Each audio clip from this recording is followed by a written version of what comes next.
Olá, sou Paulo Eduardo e nós estamos chegando para mais um estudo aqui no canal Minuto Missionário. Seja bem-vindo. Muito obrigado pela sua companhia, muito obrigado por estar aí novamente e saber da sua presença aqui nesse canal, não é? Sua companhia aqui todos os dias.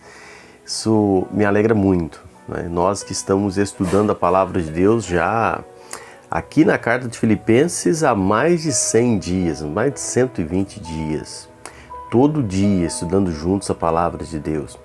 Temos tirado muitas lições nessa pequena Carta de Filipenses. Estamos fazendo um estudo expositivo, versículo por versículo, e às vezes nos demorando mais de um dia em um versículo só, para tirar de fato aquilo que a Bíblia quer nos dizer. E eu quero agradecer mais uma vez você e convidar você a compartilhar esse vídeo para mais pessoas. Você pode nos ajudar muito quando você compartilha, você chama outras pessoas para assistirem também o conteúdo. Visto que o YouTube não divulga muito canais como esse, né? Então você que é uma pessoa que já acompanha, pode ser bênção nesse sentido. E se você está aqui e não inscreveu ainda, faça aqui a sua inscrição.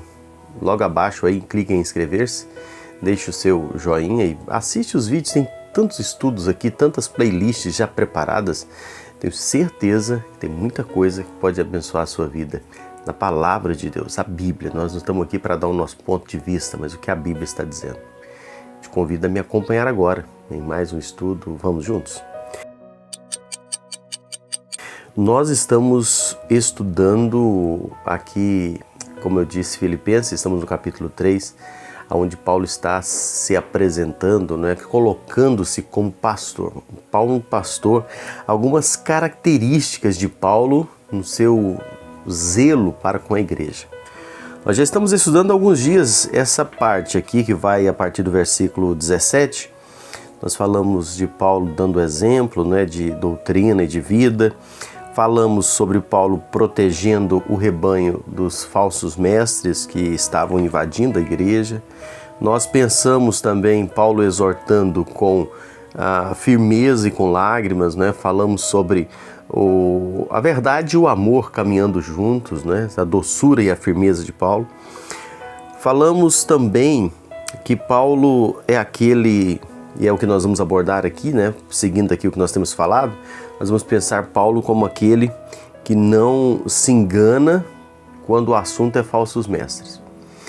Você que já nos acompanha há algum tempo, você já deve ter percebido que algo muito recorrente na igreja daquela época eram os falsos mestres, não é? Aqueles que infiltravam, invadiam a igreja para trazer falsos ensinos, para trazer heresias, e Paulo combatia muito firme isso. Em todas as suas epístolas sempre tinha esses problemas, quase todas as suas epístolas. E aqui não é diferente. E a gente estuda isso aqui e pensa que não é diferente também nos nossos dias, não é?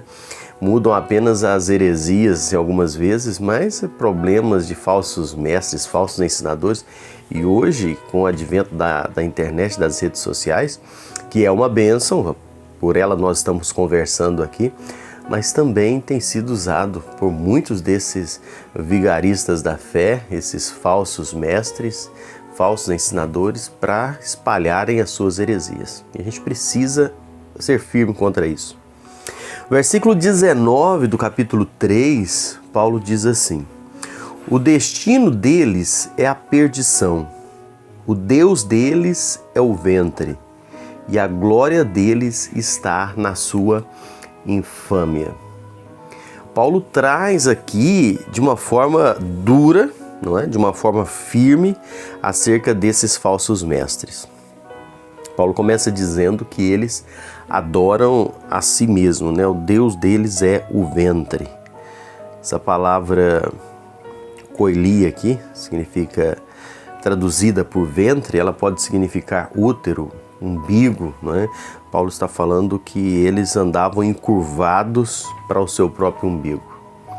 Paulo está falando que eles andavam olhando só para eles mesmos. Paulo, aqui nesse assunto, olhando no original que Paulo escreve aqui, Paulo poderia estar muito bem falando, né, talvez simplesmente do egocentrismo deles. O que não é surpresa, não é, meus amados? Pessoas que estão usando da fé para poder se dar bem são pessoas totalmente egocêntricas, né? Pensando apenas em si mesmo. Então Paulo diz, olha, eles estão olhando para eles, né? Para o umbigo deles, para dentro deles, né? Não pensam em mais ninguém, fixando os olhos no próprio umbigo. O Deus deles é eles mesmos. Estão pensando neles. Estão pensando no benefício deles. Estão enganando o povo. Se estão levando o povo a pecar. Se estão iludindo as pessoas. Problema das pessoas, né? Que muitos desses líderes fazem. Eles estão interessados em obter lucro, obter vantagem, status, poder. Lamentavelmente, isso ocorria nos dias de Paulo e, vergonhosamente, acontece nos nossos dias também. Olhando aqui, Paulo falando que a vida deles, centrada neles, adoram eles, em vez de procurar o que a Bíblia diz, manter os seus apetites sob controle, porque, meus amados irmãos, a nossa carne, ela gera esses desejos. A nossa carne, ela desperta esses apetites. Isso é do pecado, isso é nosso, não é? Mas a Bíblia nos exorta a fazer o quê? A controlar, a lutar contra isso. Nós não podemos entregar as nossas paixões, os nossos desejos, aquilo que a gente tem vontade, aquilo que vem à mente. Eu preciso lutar para mortificar essa velha natureza, para matar esses desejos. O contrário do que o mundo hoje diz, que você tem que fazer o que tem vontade, não é? Viva a sua vida, a vida é sua, faz o que você quer. Não, a exortação bíblica é o contrário. Eu preciso mortificar isso. Preciso lutar contra isso. Romanos 8:13, Paulo fala isso. 1 Coríntios 9:27, Paulo fala isso. Eu preciso compreender que o nosso corpo é o templo do Espírito Santo, no qual Deus deve ser glorificado. 1 Coríntios 6:20. E se eu entendo isso, eu vou lutar, batalhar contra isso. Mas essas pessoas faziam o que? Elas se entregavam. Se entregavam à licenciosidade, se entregavam à glutonaria. E Paulo está dizendo, eles vivem colocando eles no centro de tudo, adorando eles mesmos, né? Paulo está muito bem aqui, rechaçando a ideia de que o homem vive para comer em vez de comer para viver, não é? Eles viviam para comer, para aproveitar, para exagerar. O próprio Senhor Jesus, ele rejeitou essa ideia. Se a gente pensar nesse contexto assim, quando o diabo fez aquela proposta, né, para transformar pedras em pão, a resposta de Jesus foi uma, né? Nem só de pão viverá o homem, mas de toda palavra que procede da boca de Deus. Mateus 4:4. A glutonaria é uma obra da carne, assim como a prostituição, como a idolatria, como a feitiçaria e tantas outras obras da carne, listada por Paulo lá em Gálatas 5, a partir do versículo 19. A gente precisa tomar muito cuidado com isso. A gente precisa tomar muito cuidado com esses falsos mestres que estão pensando em si.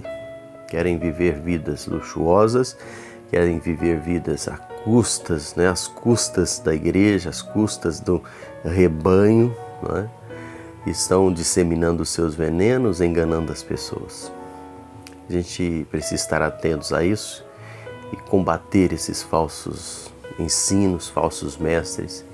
E nós, pegando a lição aqui, o exemplo que Paulo diz, nós precisamos aprender a tirar-nos do centro e colocar Cristo no centro das nossas vidas, colocar Deus no centro das nossas vidas e controlar os meus apetites, os meus desejos, as minhas vontades, para viver a vontade, o plano e o propósito de Deus para a minha vida, que é sempre o melhor.